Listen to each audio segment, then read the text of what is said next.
இது வடகிழக்கு பருவமழை காலம்.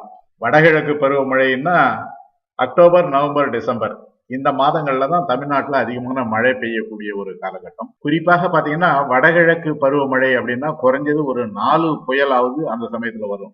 இப்ப கூட நம்ம மிக்ஜம் புயல்னால பரவலாக தமிழ்நாடு முழுக்க மழை பெஞ்சிட்டு இருக்கு. ஆனா குறிப்பாக பாத்தீங்கன்னாக்கா இப்ப திங்கட்கிழமை, அதாவது 4ஆம் தேதி வட தமிழ்நாட்டுல அதிகமான மழை இருக்கும்ன்றாங்க.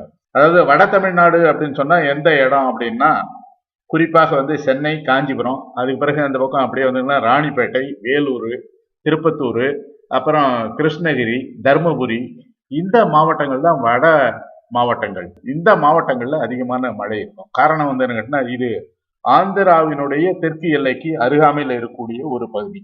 செவ்வாய்க்கிழமை 5ஆம் தேதி வடக்கு பக்கமா ஆந்திராவுக்கு நகர்ந்து மசூலிப்பட்டினத்துக்கிட்ட ஒரு 100 கிலோமீட்டர் வேகத்துல கரையை கடக்கும் அப்படின்ற மாதிரி சொல்றாங்க. இந்த சமயங்கள்ல திருவள்ளூர்ல இருந்து கடலூர் வரைக்கும் இருக்கக்கூடிய கடலோர மாவட்டங்கள்ல 50 to 60 கிலோமீட்டர் வேகத்துல தரை காற்று வீசும் அப்படின்ற மாதிரி தெரிவிச்சிருக்காங்க. குறிப்பாக இந்த பதிவுல நான் என்ன சொல்லலாம் அப்படின்னு நினைக்கிறேன் அப்படின்னு கேட்டீங்கன்னா, இந்த பெருமழை காலத்துல எப்படி இருந்தா நமக்கு அதிகமான சேதம் இல்லாம இருக்கும், விபத்துக்கள் ஏற்படாம எப்படி தடுக்கிறது அப்படின்றத பற்றி சில செய்திகளை உங்களுக்கு சொல்லலாம் அப்படின்னு நினைக்கிறேன்.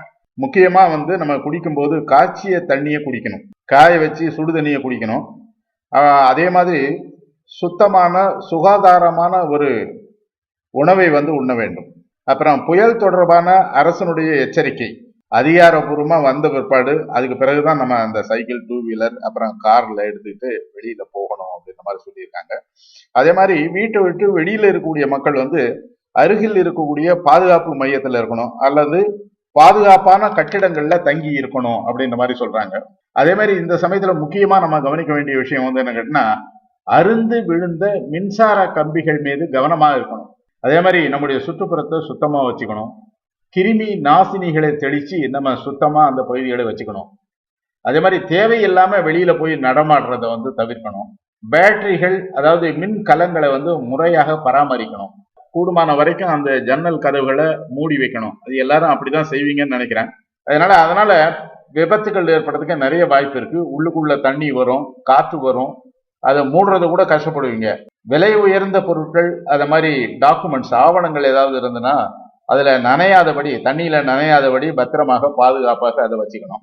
அதே மாதிரி ஒரு சில நாட்களுக்கு நமக்கு தேவையான அத்தியாவசிய பண்டங்களை எல்லாம் வாங்கி வச்சுக்கணும். உணவுப் பொருட்கள், குறிப்பாக தண்ணி, நமக்கு தேவையான மருந்துகள், இதெல்லாம் சரியான அளவுல வாங்கி தேவையான அளவுக்கு வாங்கி பத்திரப்படுத்தி வச்சுக்கணும். தாழ்வான பகுதிகளில் வசிக்கக்கூடிய மக்கள் அந்த மாவட்ட நிர்வாகம் என்ன சொல்லுதோ அதுக்கு தகுந்த மாதிரி முன்கூட்டியே நிவாரண மையங்களுக்கு போகணும். அதே மாதிரி மீனவர்கள் படகுகளுக்கு இடையே போதுமான இடைவெளி விட்டு அந்த படகுகளை பாதுகாப்பான இடத்துல நிறுத்தி வைக்கணும். இன்னும் சில விஷயங்கள், செய்யக்கூடாத விஷயங்கள் என்ன அப்படின்னு கேட்டீங்கன்னா, மொட்டை மாடியில நின்று புயலை வேடிக்கை பார்க்கறது, புயல் கரையை கடக்கும் போது வாகனங்கள்ல சாலையில பயணம் செய்யறது, இதெல்லாம் கண்டிப்பா செய்யக்கூடாது.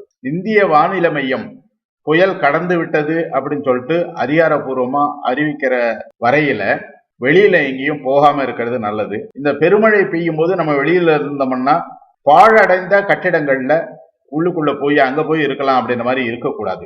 மரங்கள், மின் கம்பங்கள், அப்புறம் மின் கம்பங்களுக்கு அருகில போய் நிற்கக்கூடாது. கார்கள், 2 வீலர் போன்ற வாகனங்களையும் அங்க கொண்டு போய் நிறுத்தக்கூடாது. ஈரமா இருக்கக்கூடிய இடங்கள்ல மின் சாதனங்களை பயன்படுத்தக்கூடாது. மீண்டும் அடுத்த பதிவில் சந்திக்கலாம். இன்னொரு பதிவில் கூட நான் இடி மின்னல் தாக்காமல் அல்லது இடி மின்னலிலிருந்து பாதுகாப்பாக இருப்பது எப்படி என்பது பற்றிய ஒரு காணொலியை கூட பதிவிட்டிருக்கேன். அதையும் நீங்க பாருங்க.